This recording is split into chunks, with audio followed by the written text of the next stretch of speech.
بسم اللہ الرحمن الرحیم۔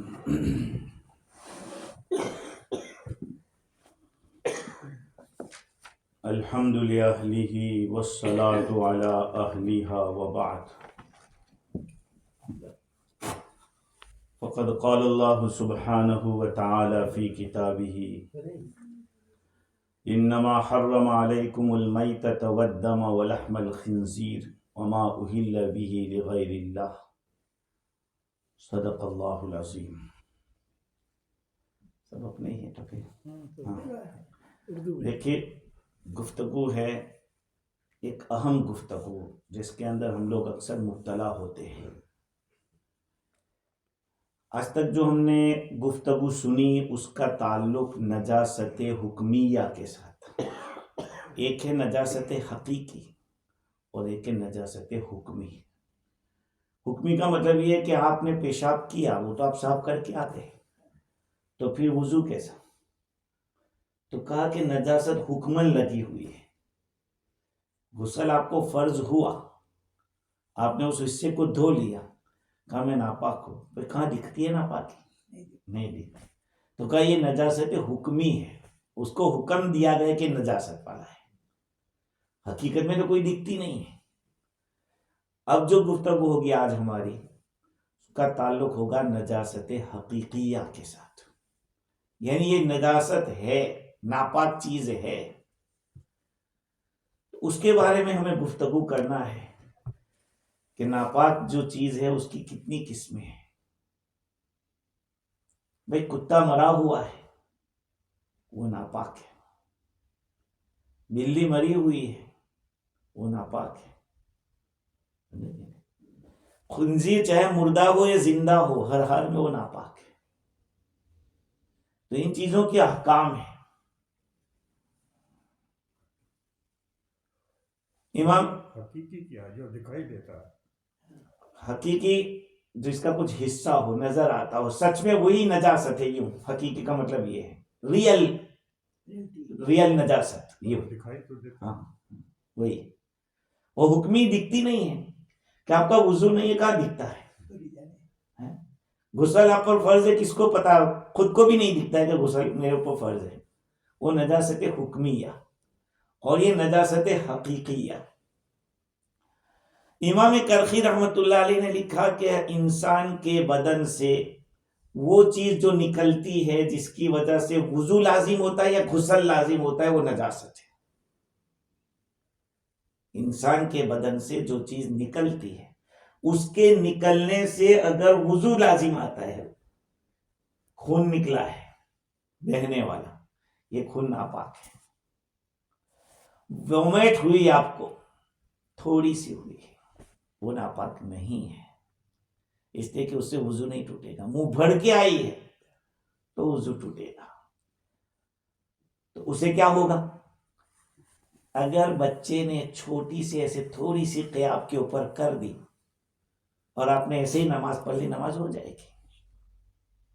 لیکن اگر منہ بھر کے قیائی ہے تو پھر آپ کو دھونا پڑے گا اس حصے کو، اس لیے کہ نجاست لگی ہے آپ کو۔ بات سمجھ رہے ہیں؟ آپ کو سمجھ میں آ رہی ہے؟ ہاں۔ تو یہ چیز بدن کے، انسان کے بدن سے جو چیز نکلتی ہے جس سے غسل فرض ہوتا ہو یا وضو ضروری ہوتا ہو، وہ نجاست ہے، وہ نجاست ہے۔ وہ کتنی چیزیں ہیں؟ بہت ساری چیزیں ہیں، جیسے کہ پیشاب ہے، منی ہے، مزی ہے، ودی ہے، اس کے ساتھ ساتھ پاخانہ ہے، پیچھے کے راستے سے نکلے، حیض کا خون ہے، نفاس کا خون ہے، استحاضے کا خون ہے، بہنے والا زخم سے بہنے والا خون ہے، یا پیپ ہے، کوئی پک گیا ہے، کوئی پھوڑا، اس سے جو نکل رہا ہے، منہ بھر کے وومیٹ ہوئی ہے، یہ ساری چیزیں نجاست ہیں۔ اور ان چیزوں، چونکہ ان چیزوں کے نکلنے سے پاکی کا حکم ملتا ہے، وضو کرو یا غسل کرو۔ اللہ تعالیٰ نے کیا فرمایا؟ وَلَٰكِن يُرِيدُ لِيُطَهِّرَكُمْ، اللہ تمہیں پاک کرنا چاہتا ہے۔ اور وَإِن كُنتُمْ جُنُبًا فَاطَّهِّرُوا، اگر تم جنابت میں ہو تو خوب پاکی حاصل کرو۔ تو جنابت کس کا نام ہے؟ سپم نکلے اس کو کہتے ہیں۔ خیر، تو یہ ساری چیزیں ایسی ہیں کہ اس سے آدمی کو گھن محسوس ہوتی ہے۔ آدمی کی طبیعت اس کو ناپسند کرتی ہے، یہ ساری چیزیں ناپاک ہیں۔ لہذا اگر آپ کے بدن کے اوپر لگا ہوا ہے تو اس کو نکالنے کی کوشش کیجیے، کپڑے پر لگا ہوا ہے تو کپڑے سے اس کو ختم کرنے کی فکر کیجیے۔ سمجھ رہے بات کو؟ یہ تو ہے انسان کے بدن سے نکلنے والی چیزیں، اس میں کسی کا اختلاف نہیں ہے کہ ناپاک ہے، صرف ایک چیز کے بارے میں اختلاف ہے،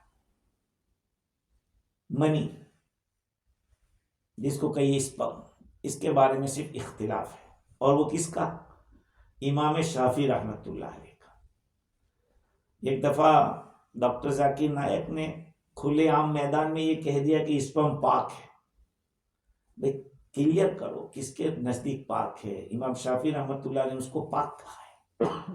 بھئی پاک انہوں نے کیوں کہا؟ ان کی دلیل کیا ہے؟ بغیر دلیل کی تھوڑی ہم مانتے، دلیل تو دینی پڑے گی۔ ان کی دلیل یہ ہے کہ حضرت عائشہ صدیقہ رضی اللہ تعالی عنہا سے روایت ہے، وہ فرماتی ہے کہ حضور صلی اللہ علیہ وسلم کے کپڑے سے میں منی کو کھرچ لیتی تھی، میں اسپرم کو کھرچ لیتی تھی، اور آپ صلی اللہ علیہ وسلم اس میں نماز پڑھ لیتے تھے۔ یہ ایک حدیث ہے۔ تو سوال یہ ہے کہ اگر یہ ناپاک ہوتا تو نماز اس کے ساتھ کیسے ہوتی؟ اور یہ بھی مناسب تھا کہ واپس لوٹا لیتے، لیکن کسی جگہ لوٹانا ثابت نہیں ہے۔ اور ایک حضرت عبداللہ ابن عباس رضی اللہ عنہ فرماتے ہیں کہ منی تو ایسی ہے جیسے ناک سے نکلنے والی ریزش، وینٹ جیسے ناک سے نکلتا ہے، کہا منی ایسی ہے۔ تو کہا کہ اس کو نکال لو، ہٹا دو، چاہے اذخر کے ذریعے ہو۔ دیکھو ایک بات یاد رکھو، اس زمانے میں لوگوں کی جو اسپرم نکلتا تھا، جو منی نکلتی تھی، وہ آج کی طرح نہیں۔ ان لوگوں کی طاقت بہت، جیسے آج کے جانور کی چربی ہوتی ہے، کہا اس طرح سے ان کے بدن سے نکلتا تھا۔ اب ظاہری بات ہے کہ اس کو تو کچھ دھونے کی بھی ضرورت ہی کہاں پڑے گی، وہ تو سوکھا ہے، وہ تو سوکھا ہوا ہے۔ اور نبی کی بات آپ مت کرو، نبی کا تو پیشاب پاخانے کو بھی کہا کہ ناپاک نہیں کہہ سکتے ہیں، صحیح ہے کہ نہیں؟ تو ابھی منی کی بات آپ کیوں کرتے؟ اچھا، امام شافعی رحمت اللہ علیہ ایک دلیل یہ بتلاتے ہیں کہ یہ تو انسان بنا ہے اس سے نبی بنے، اس کے ولی بنے، تو پھر منی کو آپ پاک ناپاک کہتے ہو؟ ہم نے کہا کہ اس سے نمرود بھی بنا ہے، اس سے فرعون بھی بنا ہے، اس سے بڑے بڑے چور بھی بنے ہیں۔ اچھا، حنفیہ کی دلیل یہ ہے کہ حضرت عمار بن یاسر رضی اللہ عنہ فرماتے ہیں کہ حضرت عمار بن یاسر رضی اللہ عنہ اپنے کپڑے سے ایک دفعہ ناک کا جو ریزش اس کو صاف کر رہے تھے، آپ صلی اللہ علیہ وسلم کا وہاں سے گزر ہوا، فرمایا ما تصنع یا عمار، یہ عمار تم کیا کر رہے؟ انہوں نے خبر دی کہ حضور یہ کر رہا ہوں۔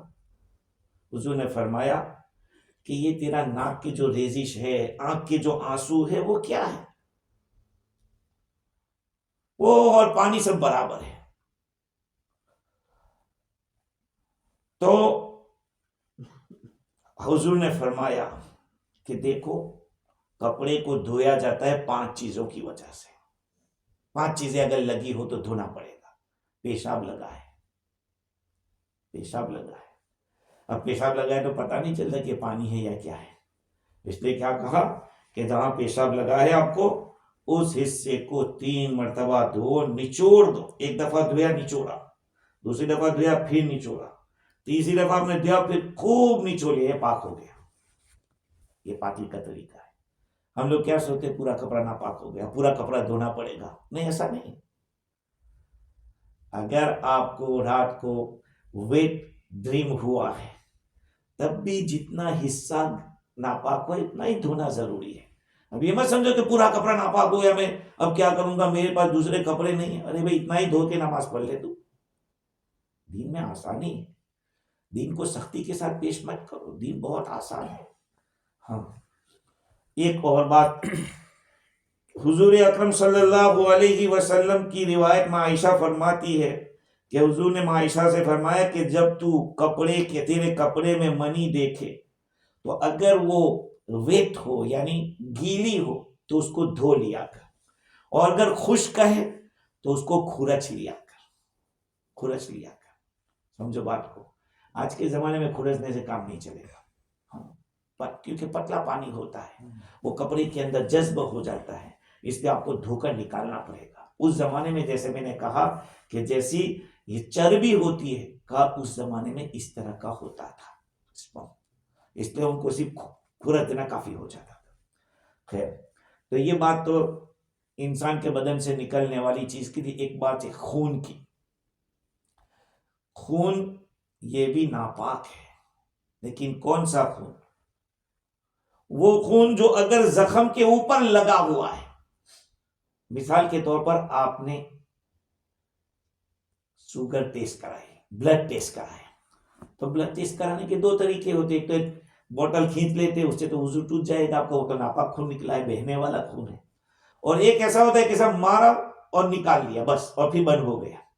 تو وہ اوپر جو خون آیا ہے، اس کو اسی طرح سے اگر قے تھوڑی نکلی ہے، منہ بھر کے قے نہیں نکلی، وامٹ جو نکلے تھوڑی سی نکلی، جس سے وضو نہیں ٹوٹتا ہے، منہ بھر کے ہو تو ٹوٹتا ہے۔ اچھا، یہ بھی آپ کو بتا دیں کہ کیوں منہ بھر کے ہو تو ٹوٹتا ہے وضو، اور منہ بھر کے نہ ہو اس سے وضو نہیں ٹوٹتا ہے، ایسا کیوں؟ ایسا اس لیے کہ آپ کا پیٹ ایسا ہے، اب وامٹ آئی تھوڑی سی تو یہ اوپر سے آئی ہے، تو چونکہ ابھی تو ایک خوراک ہے، ہمارے غذا نے جو کھانا کھایا تھا وہی ہے جو اوپر سے آیا، تو وہ تو ناپاک ہم نے نہیں کھایا تھا، وہ تو پاک کھایا تھا، تو کیسے وضو نہیں ٹوٹے؟ اگر منہ بھر کے آئی، گویا کے اندر جو نجاست بن گئی ہے اس کے پاس سے گزر کے آیا ہے یہ کھانا۔ دیکھو ہوا ہے، ہوا کے نکلنے سے کیوں وضو ٹوٹ جاتا ہے؟ تو کہا ہوا بھی جو گزرتی ہے وہ ناپاکی کے پاس سے گزرتی ہے، جو پیٹ کے اندر ناپاکی ہے اس پہ سے ہوا جب پاس ہوتی ہے، ناپاکی پاس سے گزرتی ہے، تو وہ ناپاکی لے کر نکلتی ہے کہ وضو ٹوٹ گیا آپ کا، سمجھے؟ وہ دیکھو دین ہے نے پورا وزڈم سے بھرا ہوا ہے، جتنا آپ گہرائی میں جاؤ گے، جتنا اندر جاؤ گے، آپ کو عجیب عجیب باتیں معلوم ہوگی۔ یہ دین ایسا ہے واقعتا۔ تو جو تھوڑا خون لگا تھا یا تھوڑی وامٹ نکلی ہے، تو امام ابو یوسف رحمۃ اللہ علیہ فرماتے کہ وہ ناپاک نہیں ہے، امام محمد ناپاک کہتے ہیں۔ چلو ٹھیک ہے، آگے چلیے۔ مچھر کا خون، پسو کا خون، پسو جانتے ہو لوگ؟ پسو نہیں جانتے؟ ایک چھوٹا سا کڑوا ہوتا ہے جو آدمی کو یہاں کاٹتا رہتا ہے، جانوروں کو بھی رہتا ہے، اس کو چھوٹا سا ہوتا ہے، ایسے اس کو ہے نا مار بھی نہیں سکتے آپ، ایسے اچھا پھر ماریں گے تو کسے پکڑ کے ناخن کے اوپر دبا کے ماریں گے تو مرے گا۔ اچھا، تو کہا اس میں بھی خون ہوتا ہے، تو یہ خون جو ہے جو سر میں ہوتی ہے، ہاں خود کی، ہاں یہی، تو وہ چھوٹی سی ہوتی ہے، ہاں آپ یہاں ایسے کرنے جب وہ ادھر بھاگے گی۔ خیر، اس میں بھی خون تو ہوتا ہے، مچھر میں بھی خون ہوتا ہے، لیکن یہ خون جو ہوتا ہے وہ بہنے والا نہیں ہوتا، اس لیے اگر آپ کے کپڑے کے اوپر لگ جاوے، خون لگا ہے، تو آپ کہیں گے میری نماز نہیں ہوئی۔ نماز آپ کی ہو گئی ہے، آپ کی نماز ہو گئی ہے، اس لیے کہ بہنے والا خون نہیں ہے۔ اسی طرح سے امام شافعی رحمۃ اللہ علیہ فرماتے ہیں کہ نہیں وہ ناپاک ہے، لیکن کپڑے میں ضرورت کی وجہ سے اس کو معاف کیا گیا ہے۔ اب بات آ رہی ہے، خون کی بات چل رہی ہے، انسان کے بدن کے خون کی بات ہو گئی، یہ مچھر پسو کے خون کی بات ہو گئی، اب آتی ہے بات مچھلی کے خون کی۔ تو مچھلی کا خون ناپاک ہے یا نہیں ہے؟ کیا فرماتے ہیں؟ نہیں ہے۔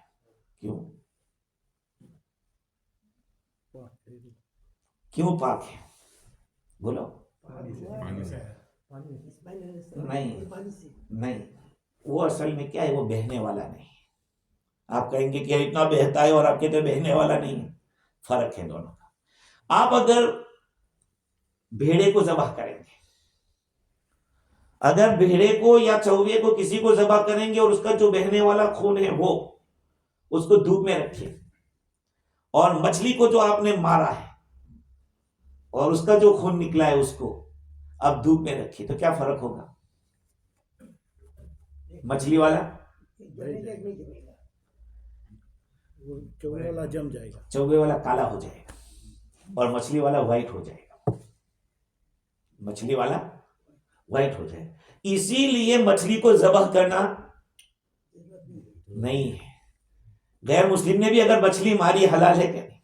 ہاں، غیر مسلم اگر مچھلی مارے حلال ہے کہ نہیں؟ ہاں، ارے مچھلی خود مر گئی ہے، خود مر گئی ہے تب بھی حلال ہے کہ نہیں؟ صرف ایک منع ہے، وہ کون سی؟ جو مچھلی مر کے الٹی ہو گئی ہو، اس کو السمک الطافی کہتے ہیں عربی میں، سمک طافی، چونکہ وہ اب سر گئی ہے اس لیے وہ اب وہ نہیں چلے گی، وہ نہیں کھا سکتے، ہاں سمک طافی اس کو کہتے ہیں۔ تو یہ مچھلی کا جو خون ہے وہ اصل میں بہنے والا خون نہیں ہے، ہاں خون جیسا ہے اس لیے اس کو خون کہتے ہیں۔ تو امام ابو یوسف رحمۃ اللہ علیہ تو مچھلی کے خون کو ناپاک کہتے ہیں، امام شافعی رحمۃ اللہ علیہ بھی ناپاک کہتے ہیں، لیکن امام ابو حنیفہ اور امام محمد رحمہ اللہ فرماتے ہیں کہ نہیں، یہ پاک ہے، اس لیے کہ پوری امت کا اس کے اوپر اجماع ہے۔ پوری امت میں ایک دفعہ مچھوروں کو کہہ دیا تو کہا یار یہ تو آج تک ہم کو پتہ نہیں چلا، یہ دین کی برکت ہے، یہ اللہ تعالیٰ نے فقہ کے اندر بہت کچھ چیزیں ہیں، آپ جتنا جائیں گے آگے سمجھ میں آئے گا۔ اب یہ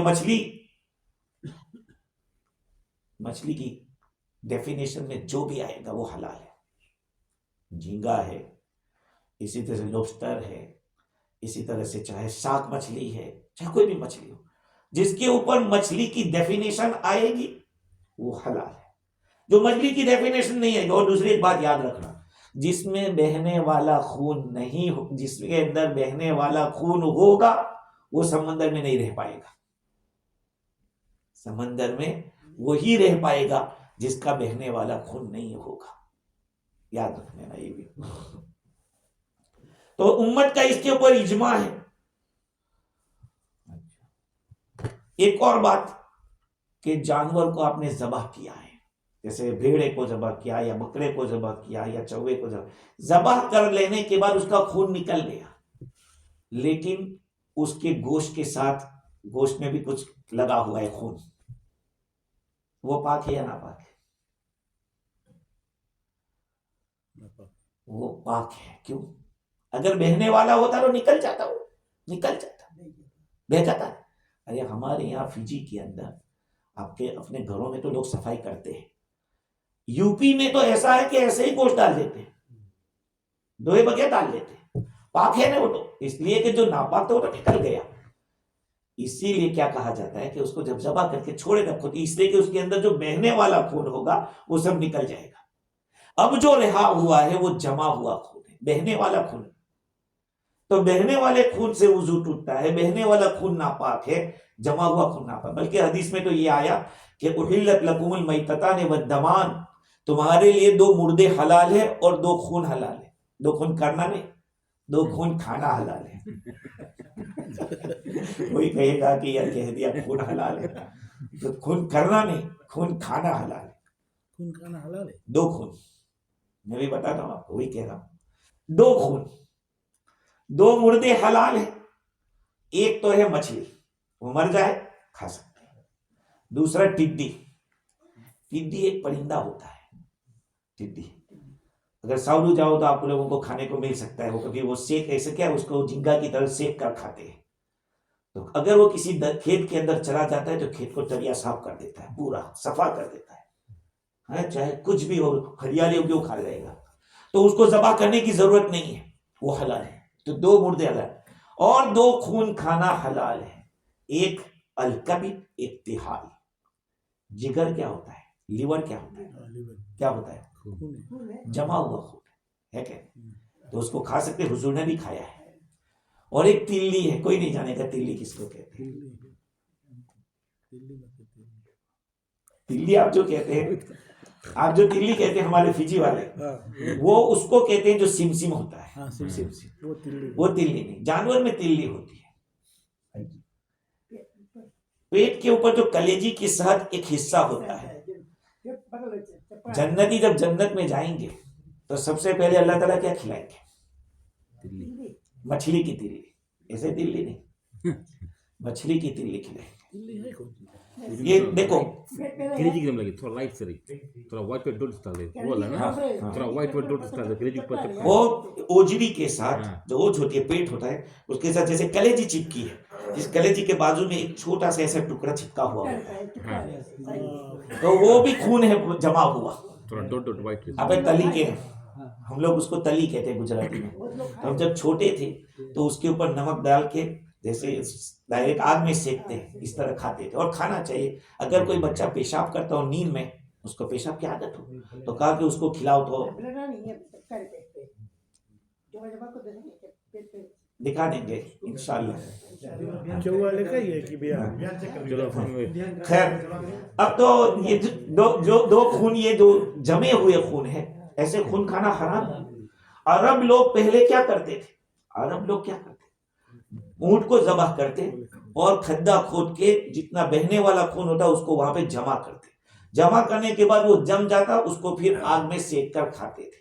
قرآن نے اس کو منع کیا. اور کیوں منع کیا؟ اس میں بہت ساری بیماریاں ہیں. اسی لیے اگر چیتا ہوگا، چیتا جانتے ہو لیپرڈ کہتے ہیں، تو جب لیپرڈ اگر کسی جانور کا خون چوستا ہے یا لائن، تو کھانے وہ چوسنے کے بعد ایسے بھاگتا نہیں، وہ درخت کے ساتھ لپیٹ جاتا ہے اس کو ہضم کرنے کے لیے. اس میں بہت ساری بیماریاں ہیں. اللہ تعالیٰ نے احسان کیا کہ ہمارے پر اس خون کو حرام کر دیا. تو وہ دم سے مراد انما حرم علیکم المیتۃ والدم ولحم الخنزیر. تو یہ خون اللہ نے حرام کیا ہے، یہ امت ہمارے فائدے کے لیے، ہمارے فائدے کے لیے. بہت ساری چیزیں نیچے کی جو گولیاں ہوتی ہیں وہ بھی ہمارے لیے مکروہ تحریم ہے، نہیں کھا سکتے. کچھ 7 چیزیں موقع پر کبھی بتائیں گے اس کو کہ وہ 7 چیزیں کیا ہے. وہ کھا نہیں سکتے اب حالانکہ، اور کھلا بھی نہیں سکتے. آپ کسی غیر کو دے لو کہ لو کھا لو، نہیں. جو چیز خود نہیں کھا سکتے وہ دوسرے کو کھلا بھی نہیں سکتے. آپ پھینک دو. اگر بلی کھا لے، وہ پوسی کھا لے، وہ اس کی مرضی کی بات ہے، یا کوئی اور لے لے وہ دوسری بات ہے، لیکن ہم خود نہیں کھلائیں گے پی جی میں ڈھیر کھاتے ہیں. اس کے فائدے سوچ کر. خیر، تو یہ بات تو ہو گئی خون کی، اس کے اوپر بحث ختم ہوئی. اور ایک بات اور یہ ہے کہ انسانوں کے جو بدن سے نکلتا ہے اس کی بات ہو گئی. دوسرے جانوروں سے جو چیز نکلتی ہے تو ہر جانور کے پیشاب کا حکم ایک نہیں ہے، یاد رکھ لینا. بعض جانور کے پیشاب پاک ہے، بعض جانور کے پیشاب پاک ہے، اور ہو سکتا ہے بعض جانور کا پاخانہ بھی پاک ہو. کروکوڈائل کا پاخانہ کہاں سے نکلتا ہے بتاؤ؟ منہ سے. صحیح ہے، لیکن وہ کیا ہوتا ہے؟ پانی. وہ جو نکلتا ہے وہ کیا ہوتا ہے؟ کس میں استعمال ہوتا ہے؟ وہ بہت خوشبودار ہوتا ہے، وہ خوشبو میں استعمال ہوتا ہے، جانتے ہو؟ ہاں، جیسے ہرن کے نافے کے اندر جو خون جمتا ہے اس کو مشک کہتے ہیں، وہ مشک کہتے ہیں، وہ مشک بنتا ہے. اب اس کی بات چلائے تو بہت لمبی بات ہوگی. آدم علیہ السلام جب دنیا میں تشریف لائے تو کوئی جانور آپ کے پاس نہیں آیا، یہ ہرن آپ کے پاس آیا اکرام کے اندر. تو چونکہ ہرن آیا تھا آپ نے دعا دی اس کو، تو ایسی دعا دی کہ اللہ تعالیٰ نے اس کے پیٹ کے اندر جو یہ ناف ہے جس کو ہم ڈوری کہتے ہیں، اللہ تعالیٰ نے اس میں مشک پیدا کر دیا. تو اس کو دیکھ کر دوسری ہرنی بھی بھاگی کہ مجھے بھی کچھ مل جائے. اس کو یہ چیز نہیں ملی. یا یہ واقعہ بیان کیا جاتا ہے اخلاص کے موقع پہ کہ اس ہرنی کی نیت وہ مشک پیدا کرنے کی تھی، اس لیے اللہ تعالیٰ نے اس کو وہ چیز نہیں دی. اور جو ایسے ہی ان کو آدم علیہ السلام کو خوش کرنے کے لیے گئی تھی، اللہ تعالیٰ اس میں مشک پیدا فرما. خیر، تو بعض جانوروں کے پیشاب پاک ہوتے ہیں، بعض جانوروں کے پاخانے بھی پاک ہوتے ہیں، سمجھے؟ اب دیکھیے، جہاں تک جانوروں کے پیشاب کا مسئلہ ہے اور پاخانے کا مسئلہ ہے، تو جتنے بہائم ہیں، بہائم کا مطلب یہ ہے کہ چاہے کتا ہو، چاہے چیتا ہو، چاہے بھیڑیا ہو، چاہے لائن ہو، کوئی بھی ہو، ٹائیگر ہو، سب ان کا پیشاب بھی ناپاک، ان کا پاخانہ بھی ناپاک. یہ بات اس میں سب کا اتفاق ہے. البتہ اختلاف جو ہے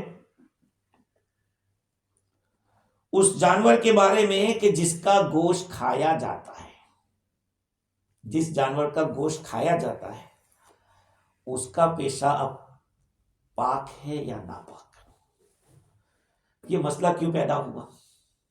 یہ مسئلہ کیوں پیدا ہوا یہ کہ قبیلہ عرینہ کے لوگ مدینہ المنورہ میں آئے، اور مدینہ منورہ میں جب رہنے لگے کچھ وقت ہوئے تو ان کا بدن پیلا پڑ گیا، بدن موٹے ہو گئے۔ اللہ کے نبی صلی اللہ علیہ وسلم نے ارشاد فرمایا کہ فلاں جگہ پہ جاؤ اور وہاں جا کے جو صدقے کے اونٹ چل رہے ہیں، گھاس کھا رہے ہیں، اس کا پیشاب پینا اور ان کا دودھ پینا اور پیشاب ملنا، یہ کہا پیشاب ملنا۔ تو یہ لوگ گئے اور جانے کے بعد پیشاب ملا، پیا، دودھ پیا، سب کچھ اتنے تازے ہو گئے کہ جو بیچارے جو صدقے کے اونٹوں کو چرا رہے تھے ان کو مار ڈالا، اور جو اونٹ تھے ان کو لے کے بھاگ گئے۔ نبی اکرم صلی اللہ علیہ وسلم کو پتہ چلا، حضور نے بلایا اور خوب ٹھوکائی کی، ان کی پٹائی کروائی اچھی طرح سے۔ خیر تو حدیث سے یہ پتہ چلا کہ آپ صلی اللہ علیہ وسلم نے ان جانوروں کے پیشاب کو، اونٹ کو اور ان کے دودھ کو پینے کا حکم دیا اور لگانے کا۔ اگر ناپاک تھا تو پھر آپ نے کیسے یہ حکم دیا؟ اس حدیث، اس کی وجہ سے علماء کا اختلاف ہوا کہ جس جانور کا گوشت کھایا جاتا ہے اس کا پیشاب پاک ہے ناپاک ہے۔ یہ ایک اختلافی مسئلہ ہے۔ امام ابو حنیفہ اور امام ابو یوسف رحمۃ اللہ علیہ فرماتے کہ نہیں، وہ ناپاک ہے، اس لیے کہ اس میں بدبو بھی آتی ہے اور یہ بھی ہے۔ اب آپ کہیں گے کہ حضور نے فرمایا، ہو سکتا ہے اللہ کے نبی صلی اللہ علیہ وسلم کو اللہ تعالیٰ نے وحی بھیجی ہو کہ اس کا علاج یہ ہے، اس کا علاج یہ ہے۔ اور اب یہیں سے ایک مسئلہ اور پیدا ہوتا ہے، مسئلہ بے مسئلہ، تداوی بالمحرمات جائز ہے کہ حرام چیز کے ذریعے علاج کروا سکتے ہیں یا نہیں کروا سکتے؟ یہ ایک سوال ہے۔ تو یہی سے مسئلہ نکلتا ہے کہ کبھی کبھی کوئی ایسی بیماری ہو کہ جس کا علاج کوئی حلال طریقے سے معلوم نہ ہو، اور ماہر ڈاکٹر اگر کہہ دے کہ اس سے فائدہ ہوگا، مثال کے طور پر ایک گولی ہے، اس گولی کے اندر الکوہل ہے، نشہ ہے، اور اس گولی کے سوا اور کوئی گولی ہے نہیں جو اس کی ریپلیسمنٹ ہو سکتی ہو، جگہ لے سکتی ہو، تو پھر کوئی ماہر مسلمان ڈاکٹر سمجھدار یہ کہہ دے کہ بھئی اسی سے آپ کو فائدہ ہو سکتا ہے، تو پھر وہ لے سکتے ہیں۔ اسی میں ایک مسئلہ اور ہوتا ہے کہ یہ ہمارے پی جی کا مسئلہ جب آئے گا تو لوگ بہت یہ ہوتے ہیں، کیکرا کھانا، لنگری، ہاں ننگاری، وہ کھانا ہمارے نزدیک جائز نہیں ہے، ننگاری کھانا جائز نہیں ہے، اس لیے کہ یہ سمندر کی چیز نہیں ہے، وہ زمین پہ بھی رہتی ہے اور پانی میں بھی رہتی ہے، اس لیے فش کی کیٹیگری میں نہیں آئے گا، اس لیے کہ فش تو وہ ہے جو زمین پہ آئے تو فوراً مر جاوے، یہ فش زمین میں بھی۔ اور دوسری بات یہ ہے کہ یہ اکثر مٹی کھاتا ہے، جو کیکڑا ہوتا ہے وہ اکثر کیا کھاتا ہے؟ مٹی، اور ہمارے لیے مٹی کھانا کیا ہے؟ مکروہ ہے، مکروہ، اس لیے کہ ہم اسی سے بنے ہیں، ہماری اصل ہے، بنیاد ہے وہ، اس لیے۔ لیکن کوئی آدمی ایسا ہے کہ جس کو آسما کی بہت بھاری تکلیف ہے اور کوئی دوا اس کو کارگر نہیں ہو رہی، یاد رکھ لینا یہ علاج کے لیے بتلا رہا ہوں، کوئی شوق سے کھانے کے لیے نہیں۔ آدمی کو کبھی ایسی تکلیف ہوتی ہے، ہمارے یہاں رکی میں ایک تھے عبد البھائی، حاجی عبد اللہ وہ کہتے تھے، ان کو بہت بھاری آسما کی تکلیف تھی، تو ان کو ہم نے اجازت دی تو اس سے ان کو فائدہ ہوا۔ تو اگر کوئی آدمی بیمار ہے تو ٹھیک ہے اور اس بیماری کی وجہ سے لے سکتا ہے، لیکن اس کا یہ مطلب نہیں کہ آپ نے کہا جائز نہیں ہے، یہ حرام ہے۔ لیکن بیمار آدمی اگر اس کے فائدہ اٹھانا چاہے اور کوئی اور علاج نہ ہو، تو یہ مسئلہ اس حدیث سے ثابت ہو رہا ہے کہ اللہ کے نبی صلی اللہ علیہ وسلم نے ان لوگوں کو، عرینیین کو فرمایا تھا کہ جاؤ صدقے کے اونٹ ہے اس کا پیشاب پیو اور بدن پہ لگاؤ، اس حدیث سے ثابت، بات سمجھ رہے ہیں آپ کو؟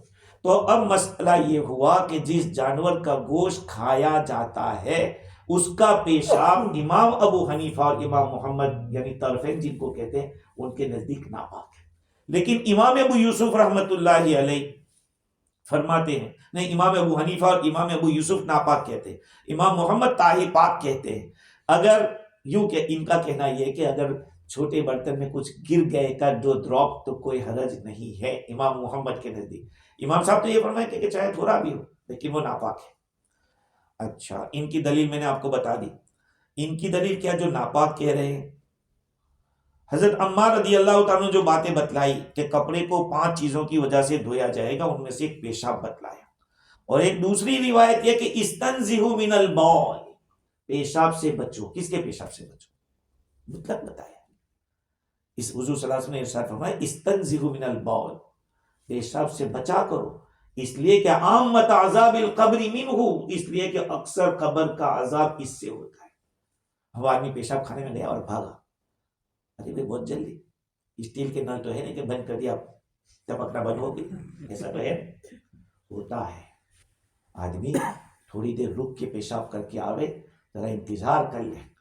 کبھی کبھی آدمی کے جیسے بدن کی حرکت ہوتی ہے تو پیشاب کی نالی میں حرکت آنے سے قطرے ٹپکتے ہیں، اس لیے احتیاط کر لیا کر.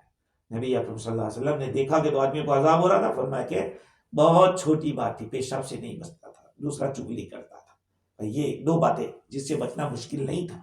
اس لیے حنفیہ کہتے ہیں کہ دیکھو حضور نے فرمایا کہ استنزہوا من البول، پیشاب سے بچو. اب پیشاب کس کا؟ خود کا بھی، جانوروں کا بھی. اب اس کے اندر کوئی قید نہیں لگائی ہے کہ انسانی کے پیشاب سے بچے. اور دوسری ایک بات یہ ہے، جانوروں کا پاخانہ، جانور کا پاخانہ وہ تمام اکثر علماء کے نزدیک ناپاک ہے. صرف امام ظفر رحمۃ اللہ علیہ نے کہا کہ جس جانور کا گوشت کھایا جاتا ہے اس کا پاخانہ پاک ہے، اور یہ امام مالک رحمۃ اللہ علیہ کا بھی قول ہے. ان کی دلیل یہ ہے کہ صحابہ کرام جو نوجوان صحابہ تھے وہ سفر کے اندر اور اپنے گھر کے اوپر کیا کرتے تھے؟ پاخانے کو، جانوروں کی نجاست کو اس طرح سے ارے پہلے زمانے میں کیا کرتے تھے؟ لیپتے تھے. تو یہ وہاں بھی یہی تو تھا. تو کہا کہ اگر یہ ناپاک ہوتا تو پھر ایسا نہیں کرتے، ان کی یہ دلیل. لیکن یاد رکھو آج بھی اگر کوئی یہ بناتا ہے تو اس پر نماز بھی ہو سکتی ہے. یہ نہیں کہیں گے کہ تو ناپاک جگہ کے اوپر پڑھ رہا ہے، ایسا نہیں کہہ سکتے. اور عبداللہ ابن مسعود رضی اللہ تعالی عنہ کی روایت ہے، وہ دلیل اس کی کہ جانور کا جو پاخانہ ہے وہ ناپاک ہے، اس کی دلیل بتلا رہا ہوں. مجھے یاد ہے وہاں تک بخاری شریف میں حدیث ہے اور حدیث کی کتابوں میں ہے. ابن مسعود رضی اللہ عنہ کو حضور نے فرمایا کہ جاؤ تھوڑے ڈھیلے لے آؤ استنجا کے لیے. وہ ڈھیلے لے کر آئے تو 2 پتھر تو لائے، 2 ڈھیلے تھے، لیکن ایک کسی جانور کی کوئی کیپسول بھی تھی. یعنی پاخانہ جو ہوتا ہے بکری کی تو کیپسول جیسا ہوتا ہے، لیکن جو اونٹ ہوتا ہے اس کا تھوڑا بڑا ہوتا ہے. وہ ایک لے آئے. اللہ کے رسول صلی اللہ علیہ وسلم نے 2 پتھر کو تو لیا اور اس کو پھینک دیا اور فرمایا یہ ناپاک ہے، انہا رکس، یہ ناپاک ہے. دیکھو یہ حدیث ہے. ہر چیز کے پیچھے کچھ نہ کچھ ہوگا، دلیل تو ہوگی، اس کے دلیل کے بغیر کوئی چیز مانی نہیں جائے گی. اور دوسری بات یہ ہے کہ جانور کے پاخانے کو بھی انسان اس کو اچھا نہیں سمجھتا ہے. اچھا یہاں تک تو بات ہو گئی جانوروں کی. اب باری آتی ہے پرندوں کی. پرندوں کی بات کہ کس پرندے کا بٹ ناپاک ہے، کس کا پاک ہے. اب پرندے 2 قسم کے ہیں. بعض ہوا میں پیخانہ کرتے اڑتے اڑتے، جیسے کوا ہے، اسی طرح سے کبوتر ہے. بہت سارے پرندے ایسے ہوتے ہیں کہ جو اڑتے اڑتے بیٹ کر ڈالتے ہیں. اور بعض پرندے ہیں لیکن وہ زمین پر کرتے ہیں، جیسے کہ مرغا ہے، چاہے جنگلی ہو یا یہی ہو بغیر ماں باپ کا، انگلش. تو اسی طرح بطخ بھی ہے. بطخ تو جو جانور ایسا ہے جو ہوا کے اندر بیٹ نہیں کرتے تو ان کا تو ناپاک ہے، چاہے مرغا ہو مرغی ہو، اسی طرح سے یہ بطخ ہو، کوئی بھی ہو. اس لیے کہ اس سے بچنا مشکل نہیں ہے. مشکل ہے لیکن کبوتر سے مشکل ہے. اب جا رہے ہیں اوپر سے گرا دیا تو کوئی عرب نہیں. اگر آپ نے اس کے ساتھ نماز پڑھ لی آپ کی نماز ہو گئی. کبھی کبھی ایسا ہوتا ہے کہ چڑیا اڑتی ہے اور ٹوپی کے اوپر گرا دیا ہے اس نے، تو چونکہ وہ چڑیا تو کھائی جاتی ہے. کوے 2 طرح کے، کوے دو طرح کے، ایک کوا ہوتا ہے جو مردار کو کھاتا ہے، اور ایک کوا ہوتا ہے جو صرف دانے کھاتا ہے. تو دانے کھانے والے کے لیے اس کی اجازت ہے کھانے کو، اس کو کھا سکتے ہیں. جب علماء نے اس کا فتویٰ دیا تو بیچاروں پہ ادھم مچا دیا تھا ایک زمانے میں. کوا بریانی. ہاں، کوا کے بارے میں بات کر کے کوے کو حلال کر دیا. تو کوے کی دو قسمیں. خیر، تو جو پرندے ایسے ہیں جو زمین کے اوپر پاخانہ کرتے ہیں تو ان کا تو ناپاک ہے، اس میں کوئی شک نہیں ہے، کیونکہ اس کے اندر گندگی بھی ہوتی ہے اور اس سے بچنے میں کوئی مشکل بھی نہیں ہے. ایک ہے مرغا بھی. مرغا بھی جانتے ہو؟ مرغا بھی ایک پرندہ ہوتا ہے جو پانی کے اوپر تیرتا ہے اور اڑتا بھی ہے، اس کو اوس کہتے ہیں. اوس مرغا بھی. اس میں بارے میں دو روایتیں ہیں. امام ابو یوسف کی روایت ہے کہ وہ ناپاک نہیں ہے، اور حسن ابن زیاد رحمۃ اللہ کی روایت ہے کہ وہ ناپاک ہے. جو جانور، جو پرندے ہوا میں اڑتے ہیں اور اڑ کر پاخانہ گرا دیتے ہیں، جیسے کبوتر ہے، چڑیا ہے، تو ان کا پاخانہ ہم حنفیوں کے نزدیک پاک ہے. امام شافعی رحمۃ اللہ علیہ ناپاک کہتے ہیں. ان کا کہنا ہے کہ بھئی اس سے بھی آدمی کو نفرت ہوتی ہے. یہ حنفیہ کا کہنا یہ ہے کہ امت کا اس پر اجماع ہے. اگر اس کا پاخانہ ناپاک ہوتا تو حرم مکی کے اندر، حرم مدنی کے اندر کبوتر کو پالا جاتا؟ نہیں پالا جاتا. اس کو پالتے ہیں باقاعدہ، اور اس کے پاخانے سے بچنا مشکل ہے. اس لیے حنفیہ کہتے کہ وہ ناپاک نہیں. اور دوسری ایک بات یہ ہے کہ عبداللہ ابن عمر رضی اللہ تعالیٰ عنہ فرماتے ہیں ان کے بارے میں کہ ایک مرتبہ ایک کبوتر نے ان کے اوپر بیٹ کر ڈالی، تو آپ نے دھویا نہیں، ایسے گرا دیا، ہٹا دیا اور نماز پڑھ لی. اسی طرح سے ابن مسعود رضی اللہ تعالیٰ کے ساتھ کسی چڑیا نے اس طرح کا کیا تھا. ٹھیک ہے، یہ تو وہ پرندہ تھا جس کا گوشت کھایا جاتا ہے. وہ پرندے جن کا گوشت نہیں کھایا جاتا، جیسے کہ چیل ہے، باز ہے، گدھ ہے، جانتے ہیں، اول بھی کہتے ہیں، اول ہے، یہ جو پرندے ان کا گوشت کھایا نہیں جاتا، حرام ہے ان کا کھانا. تو اب ان کے بارے میں اگر انہوں نے پیشاب کر دیا ہے یا ان کا پاخانہ ہے تو اس کے بارے میں اختلاف ہے. امام ابو حنیفہ رحمۃ اللہ علیہ کے روایت کے مطابق پاک ہے، اور صاحبین فرماتے ہیں کہ ناپاک ہے. چوہا، چوہے کی بیٹ ناپاک ہے. البتہ اگر چوہے کا پیشاب کسی کے کپڑے پر لگ جاوے تو علماء بلخ پر فرماتے ہیں کہ اگر اس طرح کی بات ہو تو دھو لینا چاہیے، لیکن اگر بغیر دھوئے نماز پڑھ لی تو اس کو لوٹانے کا حکم نہیں دیا جائے گا کہ پھر آپ کو لوٹانا پڑے گا. اسی طرح سے چمگاڈر کا پیشاب، چمگاڈر جانتے ہو، اور آپ کو نکلتا ہے، ہاں، اس کا پیشاب بھی پاک ہے. میں جب بمبئی کے اندر فتویٰ دینے کا کام کرنے بھی گیا ہی تھا، دوسرے دن ایک مفتی صاحب نے پتہ نہیں فون کیا، کہہ رہے مفتی صاحب وہ چمگاڈر کے پیشاب کا کیا مسئلہ ہے. وہ ایک زمانے میں کھٹمل کے یا مچھر کے خون کے بارے میں پوچھا گیا تو بزرگ نے جواب دیا کہ حضرت حسن نواز سے رسول کا خون بہا دیا، کوئی پوچھنے نہیں آئے کہ یہ پاک تھا یا ناپاک تھا، اور یہ مچھر کے خون کے پیچھے آ گئے. اب تو کیا کروں؟ تو میں نے جلدی میرے فون پہ ایسے کیسے ایک بات چیت کرتا رہا، وہ کرتے کرتے میں نے دیکھ لیا کہ ہاں وہ پاک ہے، اس سے بچنا مشکل ہے. اب آدمی جا رہا ہے اور اس نے کر دیا، آپ کو پتا بھی نہیں. شریعت کے اندر آسانی ہے، جہاں ہے آسانی اس کو، آسانی کو استعمال کیجیے. تو چمگاڈر کا پیشاب اور اس کی بیٹ کا ناپاک نہیں ہے، اس سے بچانا مشکل ہے اپنے آپ کو، اپنے کپڑوں کو، اپنے برتنوں کو. اور یہ یوں سمجھو کہ یہ اڑنے والا چوہا ہے. علامہ کاسانی نے کہا کہ یہ اڑنے والا چوہا ہے. اب یہاں تک تو بات ہو گئی تھی پیشاب پاخانے کی. اب باری آتی ہے مردار کی. مردار کی، کون سا جانور مرا ہے تو ناپاک ہے. ہماری ناپاکی کی بات چل رہی ہے. ہم نے نجاست حکمیہ کا تو مسئلہ بیان کر دیا، وضو اور غسل والی باتیں تو ختم ہو گئی، لیکن اب یہ عین نجاست ہے، یہ خود چیزیں ناپاک ہے تو اس کا حکم چل رہا ہے. تو مردار دو طرح کے ہوتے ہیں، ایک وہ جس کے اندر بہنے والا خون ہو، اور ایک وہ جس کے اندر بہنے والا خون نہ ہو. تو جس کے اندر بہنے والا خون نہیں ہے اس کے مر جانے سے وہ ناپاک نہیں ہے. مثال کے طور پر مکھی ہے، کیا مکھی ناپاک ہے؟ دیکھو یاد رکھو، ناپاک ہونا الگ ہے، حلال ہونا الگ ہے، یہ بھی بات یاد رکھ لینا. میں سمجھا رہا ہوں آپ کو، کیا کہا؟ ناپاک ہونا الگ ہے، حلال ہونا الگ ہے. پاک ہونا اور حلال ہونا ان دونوں میں بھی فرق ہے.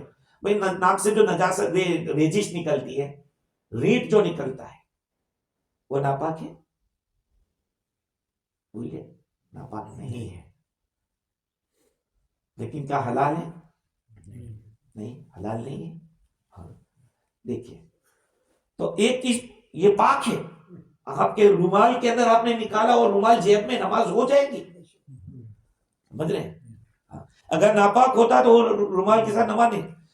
آپ کے آنکھ سے آنسو نکلا ہے، لیکن آنسو کیوں نکلا ہے؟ پانی نکلا ہے آنکھ سے، کیوں نکلا ہے؟ اگر آپ کو آشوب چشم ہے، آشوب چشم سمجھتے ہو؟ زخم ہے آنکھ کے اندر، اس کو ہماری زبان میں آنکھ آنا کہتے ہیں، یار آنکھ آئی ہے، ایسا کہتے ہیں. آپ کے اندر زخم ہوتا ہے تو نہیں، اندر سے خون پانی نکلتا ہے، تو وہ پانی ناپاک ہوتا ہے. ایک تو آنسو ہے، دعا کر رہے ہیں اور آنسو نکل رہے ہیں، یہ ناپاک نہیں ہے. آپ کے آنکھ میں زخم ہے، جیسے کچھ پتھر جیسا لگ رہا ہے، ہاں، اب جو پانی نکل رہا ہے اس سے وضو ٹوٹ جائے گا. اگر پانی آنکھوں سے نکل گیا باہر تو وہ گندا پانی ہوتا ہے، وہ پانی گندا ہوتا ہے. انفیکشن، ہاں انفیکشن سمجھ لو، یہی انفیکشن ہی کا جو ہوتا ہے تو اس میں آنکھوں میں درد رہتا ہے. خیر، تو بات چل رہی تھی کہ مکھی ہے، مکھی وہ اگر مر گئی ہے تو چونکہ اس میں بہنے والا خون نہیں ہے اس لیے وہ ناپاک نہیں. سوال کہاں ہوگا کہ یار اس کو کون کھاتا ہے؟ تو آپ سوال کرو، آپ کے پاس دودھ پڑا ہے، پانی پڑا ہے، یا کھانے کی چیز پڑی ہے، اس میں مکھی مر گئی ہے تو نہیں. اب وہ ہے کہ وہ ناپاک ہوا یا نہیں ہوا؟ نہیں ہوا، اس لیے کہ اس میں بہنے والا خون نہیں ہے.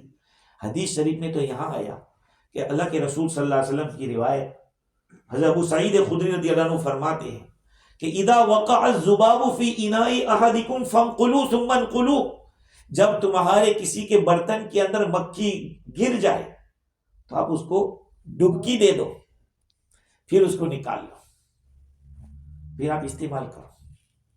دیکھیے، دیکھو یہ حکم ایسا نہیں کہ نہیں کرنا ہی پڑے گا آپ کو. بعض لوگ آپ مزاج دیتے ہیں طبیعت میں نہیں کرتی ہے یار، تو نہ کرے، کوئی بات نہیں. لیکن یہ شریعت کا، جیسے مولانا تھانوی رحمۃ اللہ علیہ فرماتے ہیں کہ سور المومنی شفا. سور کس کو کہتے ہیں؟ بچا ہوا، بچا ہوا. جیسے آپ نے پانی پیا اور جو بچا ہے یہ سور کہلائے گا، بچا ہوا. تو کسی مومن کا بچا ہوا پانی پی لیا، کہا اس میں شفا رکھی ہے. یہ تو ہے صحیح جگہ، لیکن کسی کی طبیعت نہیں چلتی تو آپ تھوڑی مجبور کریں گے اس کو. ہاں، تو یہاں حکم یہ ہے کہ آپ کے برتن کے اندر، اب تھوڑی دیر کے لیے سمجھ لو کہ دودھ ہی تھوڑا تھا اور آپ کو چائے پینی ہے اور دودھ اور کوئی ہے نہیں، تو آپ کیا کریں گے؟ کہ اگر مکھی گر گئی ہے تو آپ اس کو پوری ڈبو دو. کیوں ڈبو دو؟ اس لیے کہ مکھی کے دو پنکھ کے اندر ایک میں بیماری ہوتی ہے اور ایک میں شفا ہوتی ہے. یہ مکھی جو بیماری والا حصہ ہے وہ پہلے ڈالتی ہے، ایسا کر کے. تو اللہ کے نبی صلی اللہ علیہ وسلم نے فرمایا کہ اس کو پوری ڈبو دو تاکہ جو اس نے بیماری ڈالی ہے اس کے لیے وہ شفا بن جائے. سمجھ رہے بات؟ یہ حدیث میں ترجمہ کرتا ہوں کہ جب اذا وقع الذباب فی اناء احدکم، جب تم میں سے کسی کے برتن میں مکھی گر جائے، فانقلوا، اس کو دبکی دے دو، ثم انقلوا، پھر اس کو آپ نکال دو. فإن فی احد جناحیہ داء وفی الآخر دواء، اس لیے کہ مکھی کے دو پانکھوں میں سے ایک میں بیماری ہوتی ہے اور دوسرے میں دوا ہوتی ہے. وَهُوَ يُقَدِّمُ الدَّاءَ عَلَى الدَّوَاءِ، اور وہ بیماری کو پہلے ڈالتی ہے شفا سے، دوا سے پہلے. تو پہلے بیماری والا ڈالتی ہے. لیکن آپ کا کیا پہلے دیکھو، اس کے اندر آدمی کا تھوڑا گھمنڈ. کسی نے پوچھا تھا، کسی بادشاہ نے پوچھا کہ اللہ تعالیٰ نے مکھی کو کیوں پیدا کیا؟ کہا تمہارے گھمنڈ کو توڑنے کے لیے. اس لیے کہ مکھی کہیں بھی بیٹھ سکتی ہے. بادشاہ کے گال کے اوپر، جہاں کوئی کس نہیں کر سکتا وہاں مکھی جا کے کس کر دیتی ہے. آدمی کا گھمنڈ توڑتی ہے یہ. آدمی یہ سوچے کہ نہیں میرے پر کوئی یہ نہیں کر سکتا, لیکن اللہ نے اس کو بنایا ہے. اب وہ کہاں جا کے آئی وہ تو اللہ ہی جانتا ہے, وہ باقی کہاں بیٹھ کے آئی ہے. خیر, تو جس کے اندر بہنے والا خون نہیں ہے, اگر وہ مر کے پانی میں گر جائے تو پانی ناپاک نہیں ہوگا. اس لیے اگر مینڈک مر جائے تو مینڈک اگر اس میں اگر بہنے والا خون ہے. ایک دفعہ ایک جماعت آئی تھی ریکی میں, اور وہ عرب کی جماعت تھی. تو ایک نے مجھے پوچھا کہ شیخ یحیل کہ یہ مینڈک کھانا جائز ہے؟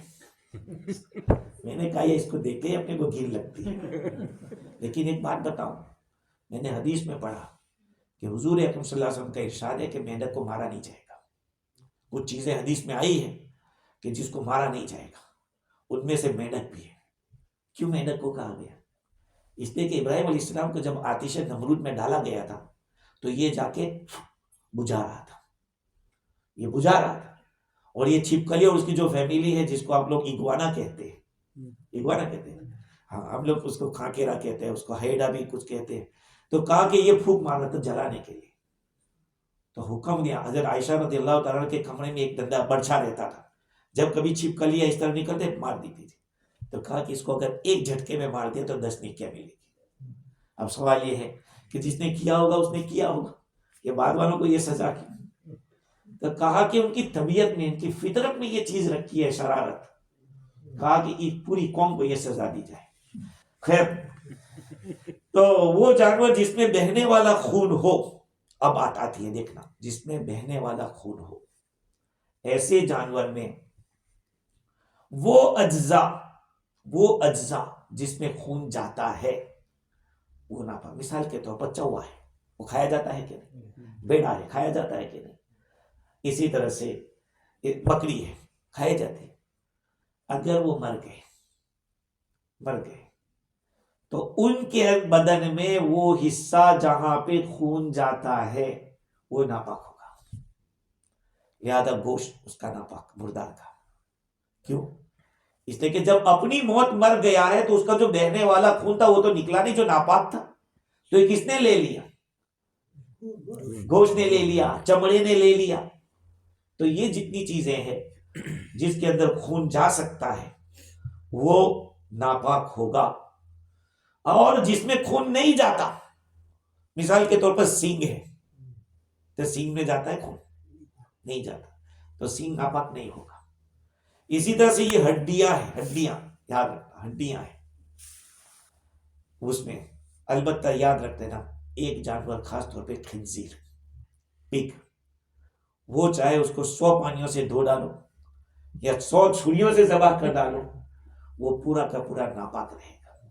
اب چاہے اس کے چمڑے کو کتنا ہی یہ کر کے وہ پالش کر کے بنا کے جیکٹ آپ کو پہنائے, اگر آپ کو پتا چل گیا آپ کی نماز نہیں ہوگی. اس لیے کہ خنزیر نجس العین ہے, اس کا ہر جز ناپاک ہے. کتے کے بارے میں, کتا نجس العین نہیں, حنفیہ کے نزدیک, شوافی کے نزدیک ہے نجس العین. لیکن کتے کی جو رال ہے, تھوک ہے, وہ ناپاک ہے. کیوں ناپاک ہے؟ جس کا گوشت حرام ہے تو اس کا تھوک بھی ناپاک ہوگا. دیکھو, انسان کا گوشت حرام ہے وہ ایک اکرام کی وجہ سے, تعظیم کی وجہ سے. انسان قابل احترام ہے, اس لیے میں اور آپ اپنی کڈنی کسی کو دے نہیں سکتے. ہم اپنے کسی عضو کو, یہ تو اللہ کی امانت ہے, اگر کوئی دے تو لے لو, کوئی بات نہیں, وہ دوسری بات ہے, لیکن ہم کسی کو دے نہیں سکتے. اچھا, بلڈ کا بھی مسئلہ پھر آئے گا کہ بلڈ دے سکتے ہیں نہیں. تو بلڈ کا, چونکہ آج کے زمانے میں بلڈ کی ضرورت پڑتی ہے, تو اگر کوئی آدمی ایسے کسی کا گروپ ایک ہو اور اس طرح سے دے سکتا ہو تو اس کی پھر گنجائش ہوگی, جس کو بلڈ بینک کہتے ہیں, کہ وہاں پہ جمع کرایا جاتا ہے. تو دوسرے وقت وہ الگ مسئلہ ہے. بیچ تو نہیں سکتے, بلڈ کو بیچ نہیں سکتے, اس لیے کہ وہ ہماری چیز نہیں ہے, وہ اللہ کی امانت ہے. خیر, تو دانت ہے, جانور کے دانت. ہاتھی کھانا حلال ہے حرام ہے؟ حرام ہے, لیکن ہاتھی کا دانت آپ لیکن جیب میں رکھ سکتے ہیں, کوئی بات نہیں, ناپاک نہیں ہے. اس لیے کہ اس پہ کہاں خون جاتا ہے, دانت بھی نہیں جاتا ہے. یہ الگ ہے کہ دانت جہاں گھسا ہوا ہے وہاں سے نکلے گا, کہ خود دانت ہے اس میں خون نہیں چلتا ہے. اسی طرح سے جو کھوڑ آتے ہیں, کھوڑ, پاؤں, کھوڑ, اس میں بھی اور بال ہے بال. اسی طرح سے جس جانور کو گوشت کھایا جاتا ہے اس کا اگر ٹکڑا زندگی میں کاٹ دیا ہے ایسے وہ بھی مردار کے حکم میں. لیکن اگر اس کے بال آپ نے کاٹے توڑ لیے وہ ناپاک نہیں ہے. اسی لیے اگر جو بھیڑا ہوتا ہے دمبا ہوتا ہے اس کا جو اون نکالتے ہیں وہ پاک ہوتا ہے کیونکہ اس میں خون سرایت نہیں کرتا ہے. ٹھیک ہے تو کچھ مسئلے پوچھنے ہو تو ابھی دیر ہے. اور کچھ مسائل کچھ جانوروں کے بارے میں بتلا دوں آپ کو.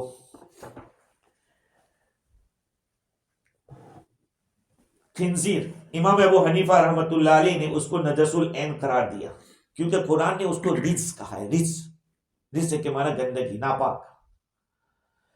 امام ابو یوسف رحمۃ اللہ علیہ کی ایک روایت ہے کہ وہ اس کو مکروہ قرار دیتے. دیکھو خنزیر کے جو بال ہوتے ہیں بال اس سے ایک رسی بنتی ہے جس کو مچھوا لوگ اپنی جو کشتی ہوتی ہے یا اپنی بوٹ ہوتی ہے اس کو لنگر انداز کرنے کے لیے جو یوز کرتے ہیں. سمجھ رہے بات کو؟ اس کے بالوں سے بنتی ہے. اینکر گرانے کے لیے جو لنگر انداز کرنے کے لیے وہ بال اس کی جو بال کی رسی ہوتی ہے وہ ٹوٹتی نہیں ہے.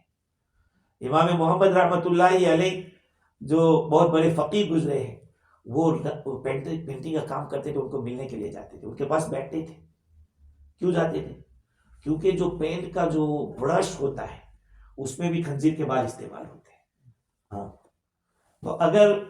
تو اس وقت اس زمانے کے اندر وہ دیکھتے تھے مسائل کو بھائی ایسا ہو تو احتیاط کرنا چاہیے. لیکن آج کے زمانے میں تو وہ رہا ہی نہیں. اب تو اس طرح کا آیا کہ بس ایسے گھماؤ کے فٹافٹ کام ہو جاتا ہے. خیر اسی طرح سے اب سوال آیا کہ کتے کا سور اور خنزیر کا سور یعنی اس کا بچا ہوا اگر کسی نے منہ مار دیا تو خنزیر والا تو پورا ناپاک ہے لیکن کتے والا بھی ناپاک ہے. اس پانی کو گرایا جائے گا اور اس کو تقریباً 7 مرتبہ دھویا جائے گا. اور 1 مرتبہ کس سے؟ مٹی سے. کیوں مٹی سے؟ وہ تو پاک تو ہے نا پانی بھی پاک ہے تو مٹی سے کیوں؟ میں نے کہا تو بھول گیا. بولو نہیں. مٹی کے اندر ایک ایسی چیز ہے کہ وہ اگر جب کتا منہ ڈالتا ہے تو بہت سارے جراثیم جمس اندر آ جاتے پانی کے اندر منتقل ہو جاتے ہیں. اور ان جمسوں کو ختم کرنے کے لیے کوئی ایسا کیمیکل نہیں ہے کہ جو اس کو ونس ختم کر دے بالکل ایٹ آل نہیں. آپ کو شاید یاد ہو یا نہ ہو ایک زمانے میں جب کسی کو کتا کاٹ لیتا تھا تو کتنے انجیکشن لگاتے تھے؟ 14 لگاتے تھے. اور وہ بھی کہاں پہ؟ ناف کے اوپر. 14 انجیکشن لگاتے تھے. اب 1 لگاتے. کیوں ایسا؟ اس لیے کہ سائنٹسٹ نے اس میں ریسرچ کیا. اس سائنس کی کتابوں میں لکھا ہے.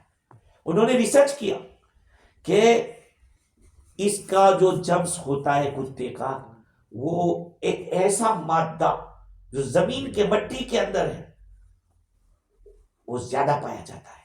وہ ونس اس کو ختم کر دیتا ہے تو اس کو پھر مٹی سے نکالا گیا اور ایسا انجیکشن بنایا کہ 1 لگایا کہ سارے جو جمس ہے اس کو ختم کر دیتا ہے. یہ تو اسلام کا احسان ہے. پہلے 14 لگواتے تھے انجیکشن. یہ قرآن حدیث کی تعلیمات سے تو اس کو 1 مرتبہ مٹی سے مانجا جائے گا. اور اب باری آتی ہے جانور اگر منہ ڈال دے کسی برتن کے اندر تو حکم لگایا جائے گا اس کے گوشت کے مطابق کہ اس کا گوشت کھایا جاتا ہے یا نہیں کھایا جاتا. صرف ایک جانور کے بارے میں حدیث میں اس کو ایکسیپٹ کیا ہے یعنی الگ کیا ہے وہ ہے بلی. بلی کا گوشت کھانا حرام ہے لیکن اگر پانی میں بلی منہ ڈال دے تو پاک ہے. نبی اکرم صلی اللہ علیہ وسلم کے بارے میں حدیث میں آیا کہ جب بلی منہ ڈالتی تھی آپ صلی اللہ علیہ وسلم برتن ایسا کرتے تھے جھکاتے تھے. حالانکہ بلی کو کھانا حرام ہے لیکن حضور نے فرمایا فَإِنَّهُنَّ طَوَّافِينَ مِنَ الطَّوَّافِينَ وَالطَّوَّافَاتِ. اس لیے کہ بلی گھروں میں بہت زیادہ آنے جانے والی ہے تو یہ آنے جانے والے جانور سے بچنا بہت مشکل ہوگا. اس لیے آپ نے اس کی اجازت دی. کہ بلی اگر اس طرح کر دے تو کوئی بات نہیں ہے. ہاں یہ الگ بات ہے کہ اگر بلی نے کسی جگہ پہ منہ مارا ہے، نہیں چوہے کو پکڑا اور اس کے منہ کے اندر وہ چیز لگی ہوئی ہے تو پھر وہ ناپاک ہوتا ہے. ارے یہ تو کوئی شرابی آدمی ہے جس نے شراب پی ہے اور اس کے منہ سے شراب کی بو آ رہی ہے، اگر اس نے کسی برتن سے منہ پانی پی لیا تو ظاہری بات ہے وہ بھی ناپاک ہو جائے گا. سمجھ رہے ہیں؟ بلکہ یہاں تو حکم پسینے کا بھی آ جاتا ہے. انسان کے اندر پسینہ جو ہوتا ہے وہ بھی کہاں سے نکلتا ہے؟ بدن کے حصے سے نکلتا ہے، لیکن اس کو بھی وہی حکم دیا جو تھوک کا حکم ہے، جو لعاب کا حکم ہے پسینے کو.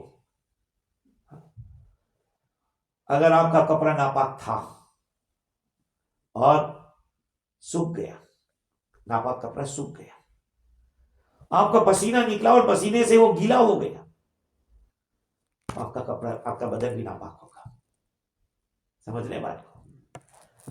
خیر تو اور بھی کچھ مسائل اس کے بارے میں ہیں، انشاءاللہ آئندہ اس کے اوپر گفتگو کریں گے. جو کچھ سوال ہو تو پوچھئے، بتائیے. کتا بلی پالنے کا مسئلہ یہ ہے کہ بلی تو پال سکتے ہیں، کتا پال سکتے ہیں کچھ مقاصد کے لیے. ایک حفاظت کے لیے، کھیتی کی حفاظت کے لیے، اپنے جانوروں کی حفاظت کے لیے، لیکن اس کو گھروں میں داخل نہیں کیا جائے گا، اس لیے کہ جس گھر میں کتا ہوتا ہے رحمت کے فرشتے نہیں جاتے. تو کسی نے کیا کہا کہ اچھا ہے نہیں ہم کتا والے کے موت تو نہ آئے. تو اس کا جواب دیا کہ جن کتوں کی روح فرشتے جو فرشتے کرتے نکالتے ہیں وہی فرشتے کتا پالنے والے کے بھی نکالیں گے. سمجھ رہے ہیں بات کو؟ تو پالنے کی اجازت ہے لیکن اس کی لمٹ ہے، اس کے مقاصد ہے. شوقیہ پالنے کی ہر چیز اجازت نہیں ہے. ہاں پیٹ نہیں، اور کوئی لیدر والی چیز جو ہوتی ہے، کوئی بھی چیز لیدر، ہاں. جیسے والٹ ہے، بیلٹ ہے، ضروری ہے کہ اس جانور کو حلال کرنے کے تبھی لیدر یوز کر ہاں سکتے ہیں. اچھا سوال ہے. دیکھو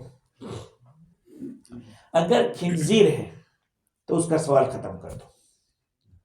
اگر دوسرے جانور ہیں جیسے کہ بھیڑا ہے جو جن کا گوشت کھایا جاتا ہے، اگر ان کو چھری ذبح ایسے ذبح کر دیا ہے تو پھر کوئی حرج نہیں. اگر چیتا ہے اسی طرح سے لائن ہے جن کا گوشت کھایا نہیں جاتا، اگر ان کو بھی اگر ذبح کر دیا اور بہنے والا خون نکال دیا ہے تب بھی وہ اس کا جو چمڑا ہے وہ پاک ہوگا. حلال تو نہیں ہوگا، کھا تو نہیں سکتے لیکن پاک ہو گیا. اگر وہ خود مر گیا جیسے کہ چوہا مر گیا یا بیل مر گیا، کچھ بھی مر گیا، بکری مر گئی، بھیڑا مر گیا، ان کے مرنے کے بعد اس کی چمڑے کو الگ کیا، الگ کرنے کے بعد اس کے اندر وہ فرٹیلائزر یا اس طرح کی چیزیں ڈالی اور اس کو جو چکناہٹ ہے وہ نکال دی، جس کو دباغت دینا کہتے ہیں. اس کو اردو میں دباغت کہتے ہیں، عربی میں بھی دباغت کہتے ہیں. اس کو سورج کی دھوپ میں سکھاتے ہیں، اس میں کچھ نمک اور ایسی چیزیں ڈالتے ہیں جس سے وہ سوکھ جاتا ہے اور اس کی جو چکناہٹ، تو پھر کوئی حرج نہیں ہے. وہی ہوتا ہے، وہ ایسے تو آتا نہیں. البتہ خنزیر کا جو ہوگا وہ تو کسی حال میں نہیں چلے گا، دباغت سے بھی پاک نہیں ہوگا. سمجھ گئے؟ اور کوئی جہاں تک آپ کو پتا نہ ہو وہاں تک حلال، جب پتا چل گیا ہاں بس چھوڑ دو. پھر آپ کو جیسے کسی فیکٹری میں بن رہا ہے، جیسے ہم نے کانپور گیا تھا، اس فیکٹری میں بھی گیا تھا جہاں یہ موزے بنتے ہیں، تو ظاہری بات ہے کہ وہ لوگ کس طرح بناتے ہیں. اب پتا چل گیا کہ نہیں وہاں تو خنزیر کا بھی کرتے، تو پھر بچنا چاہیے، اس سے وہ الاؤ نہیں کریں گے. اور کوئی چکڑا کی کیٹیگری بہت ہے، ڈھیر رقم کی. چکڑا ہے، لہرو ہے، کوکا ہے. جو ککڑا جو کھجیلا ککڑا وہ پانی میں رہے، صرف پانی میں. کوکا اور ہاں لہرو جو اوپر بھی رہے. ہاں جو چیز مچھلی کی ڈیفینیشن میں آئے گی، فش کی کیٹیگری میں آئے گی، وہ حلال ہے. جو فش کی کیٹیگری میں نہیں آئے گی وہ حلال نہیں ہے. فش کی کیٹیگری کیا ہے؟ سب سے ایک بات بتاؤ آپ کو، یہ جھینگا کا جو مسئلہ ہے یہ خود اختلافی ہے. ہم گجراتی علماء اس کو حلال جائز کہتے ہیں، اس میں مولانا تھانوی نے بھی جائز لکھا ہے، اور عرب کے علماء بھی اس کو جائز کہتے ہیں. لیکن یو پی کے علماء بعض بہت سخت ہے، بعض پاکستان کے بھی علماء بہت سخت ہیں، لیکن جب پیش کیا گیا تو پھر پتا چلا کہ اچھا یہ بھی کوئی چیز کھانے کی ہے، تو وہ پھر سمجھے۔ فش کے اندر گلفرے ہوتے ہیں، گلفرا جانتے ہو، ایسا کھول کے ہاں گل ہوتا ہے ایک۔ دوسری چیز اس کے اوپر یہ ہوتا ہے کاس کا، جیسے چھوٹا وائٹ اس کو نکالا جاتا ہے، وہی تھا کیس۔ اچھا، تیسری چیز یہ ہے کہ وہ پانی کے اوپر صرف پانی میں رہتی ہے، پانی کے باہر نہیں رہ سکتی۔ یہ چیزیں جھینگے میں پائی جاتی ہے، لابسٹر میں پائی جاتی ہے، لیکن کیکڑا میں وہ نہیں پائی جاتی، نگاری میں نہیں پائی جاتی۔ اسی طرح سے وہ سیل جو ہوتے ہیں، سیل ہے، سیل وہ تو کیرائی ہے یار، کیرائی وہ بن کو اس کو نکالتے ہیں، نکائی، ہاں تو یہ تو بالکل کیڑا ہے، مسلس، ہاں اور کوئی بالکل نہیں، نہیں نہیں بالکل نہیں، اور کوئی ہو تو نکال لینا۔ جو پالتے ہیں پام میں، جو پام دیتا ہے وہ تو پانی میں ہوتا ہے، وہ زمین پہ نہیں آتا ہے، جو ٹینک میں پالتے ہیں۔ اچھا اچھا ٹھیک ہے ٹھیک ہے، نہیں تو ایک بات سنو، نہیں بہت اچھا، خنزیر کو بھی لوگ پال رہے ہیں ماشاءاللہ، اور اس کو ناپاکی سے صاف کھانے سے دور رکھتے ہیں، تو کیا کہیں؟ ہاں ہاں بولو، ہاں کھانا میں کتنا رقم کے خنزیر کے چمڑا پھول سب لگتا ہے کہ کھانا پک گیا ہو، اس کو کہتے ہیں تبدیل ماہیت۔ سنیے اس کو کہتے ہیں تبدیل ماہیت۔ گدھا کھانا منع ہے، لیکن اگر گدھا نمک کی کان میں گر جاوے اور گدھا نمک بن جاوے تو اس کو نمک کا حکم لگے گا، چونکہ یہاں چینجنگ ہو جاتی ہے۔ یہ اس کے لیے تو خوراک بنی ہوئی ہے، کیا آپ جو کہہ رہے ہیں خنزیر کا گوشت ہے، جو کچھ بھی ہے، مرغی کھا رہی ہے، لیکن مرغی نے اس کو تحلیل کر دیا، یعنی ہضم کر کے اپنا گوشت بنا دیا۔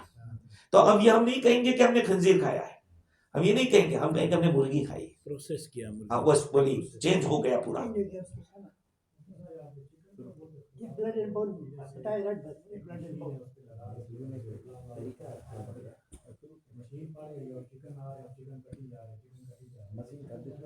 دیکھو بات یہ ہے کہ لا تاکلوا مما لم یذکر اسم اللہ علیہ، جس جانور کے اوپر اللہ کا نام نہ لیا گیا ہو اس کو کھانا حلال نہیں ہے۔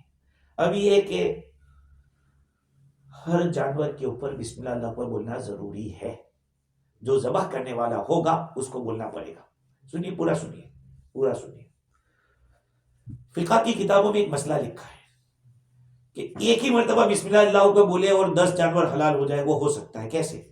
بکرا، اس کے اوپر ایسے بکرے رکھے ایسے 10، اور آدمی کھڑا ہو کے ایک ساتھ بسم اللہ پر بولا اور سب سے ذبح کرتا چلا گیا، وہ تو صحیح ہے۔ لیکن اگر مرغی ایسے آ رہی ہے 1 بائی 1 تو ہر مرغی پر بسم اللہ کو بولنا ضروری ہے۔ اچھا بسم اللہ کو بولنے کون بولے گا؟ کیسے بولے گی؟ نہیں، جو ذبح کر رہا ہے اس کو بولنا ہے۔ اب ذبح کے 2 طریقے ہیں، یا تو اپنے ہاتھ سے چھری چلا رہا ہے، یا ہے کہ مشین دبا رہا ہے، جس کو مینول کہتے ہیں۔ تو مینول ہے تو بسم اللہ اکبر، بسم اللہ اکبر، اور ایک بول رہا ہے تو اس کی گنجائش تو ہے، لیکن بعد میں چل کر اس کے بہت سارے ایسے نتائج آئے کہ کبھی مرغی ایسی ہو رہی ہے تو کبھی یہاں سے کٹ رہا ہے تو کبھی، یہ الگ بات ہے کہ یہ لوگ ایسا رکھتے ہیں، وہاں آدمی کھڑا رہتا ہے، جب الٹا سیدھا کرتا ہو بسم اللہ اکبر بول کے وہ ذبح کر دیتے ہیں۔ اس لیے جہاں تک ہو سکے وہاں تک ہاتھ سے ذبح کی ہوئی ملتی ہو تو اس کی فکر کی جائے کہ آدمی اس کو کھائے۔ اور یہ سب جو کچھ گنجائش ہے، تو پہلے تو صرف فیاض کرتا تھا تو اچھا تھا، لیکن آج بہت سارے ہو گئے، اب بہت سارے ہو گئے، اس کی وجہ سے امت کو بھی نقصان ہوا۔ کیوں نقصان ہوا؟ اگر ہاتھ سے ذبح کرنے کے، اگر صرف ہاتھ سے ذبح کرنے کو ہم کھائیں گے تو کتنے مسلمانوں کو کام ملے گا؟ 5-10 کو ذبح کا موقع ملے گا۔ اور اگر ایک ہی دفعہ بسم اللہ کو بٹن دبا دیا اور مرغیاں چل رہی ہے تو اس کا تو یہ مطلب کہ کسی مسلمان کو بلائیں گے، یار آدھا گھنٹہ تم کو کام دیں گے، ہم بٹن دبا دو، جاؤ چلے جاؤ۔ تو کتنے مسلمانوں کی روزی کو تم لوگوں نے یہ کیا۔ اور دوسری بات یہ کہ سب کام کس کے لیے کیے جاتے ہیں؟ ہمارے لیے تو نہیں کیے جاتے. نہیں, ہمارے لیے کہاں کیے جاتے, ہمارے لیے کہاں نہیں. اب بتائیں مجھے, فجی کے اندر الحمدللہ ہر مسلمان اپنے گھر پہ ذبح کر کے کھاتا ہے. ہمارے فجی کے اندر یہ بہت بڑی نعمت ہے, میں آپ کو بتا رہا ہوں, بہت بڑی نعمت ہے. ہر مسلمان پالتا بھی ہے اور کرے ذبح بھی کرتا ہے اپنے ہاتھ سے. اور میں نے تو اس کو اتنا ایزی کر دیا کہ ایک آدمی تھا تو اس کو میں نے کہا تم ذبح کرتے ہو کہ نہیں؟ ارے مفتی صاحب وہ بہت لمبی دعائیں مجھے نہیں آتی ہے ذبح کرنے. میں نے کہا بسم اللہ اللہ اکبر جانتے ہو؟ کہا ارے وہ تو جانتا ہوں, پورا جانور ذبح صفا کر دیتا ہوں, لیکن وہی دعا نہیں آتی. بسم اللہ اللہ اکبر جانتے ہو تو کرو. کہا ایسا؟ کہا یار اتنے سالوں تک ہم مولوی لوگوں نے ہمیں مار کے رکھا. کہا کہ ہم کو جب مرغا کھانا ہوتا جنگلی تو ہم باندھ کے رکھتے تھے, مولوی آئے گا تو ذبح کرے گا تو پھر کھائیں گے. اب تو ہمارا کام بن گیا, اب جب بھی بسم اللہ ہوگا تو بھائی دیکھو بسم اللہ ہی اللہ اکبر یہ اصل ہے.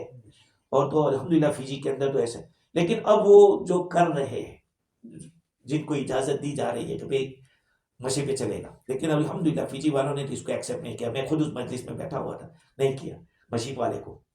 لیکن یہ سارے کام بزنس مین کے لیے کیے جاتے ہیں. یہاں بھی اگر ایسے حد سے ذبح کے بیسٹ پر تو وہی ہے, بیسٹ پر ہے تو پھر کوشش کریں. ہاں وہ حدیث اس دن میں نے ریاض الصالحین کی پڑھی تھی, دع ما یریبک الی ما لا یریبک. جو چیز آپ کو ڈاؤٹ فل ہو اس کو چھوڑو, اور جو ڈاؤٹ فل نہیں ہے اس کو لو. بس یہ سیدھی سی بات ہے.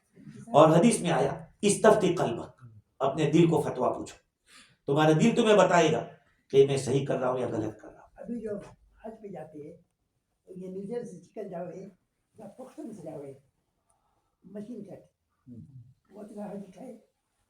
ابھی کیا ہے وہاں نہیں, وہاں پہ ہم لوگ بہت تحقیق نہیں کر سکتے. ہم کہاں تک خود کریٹ کریں گے؟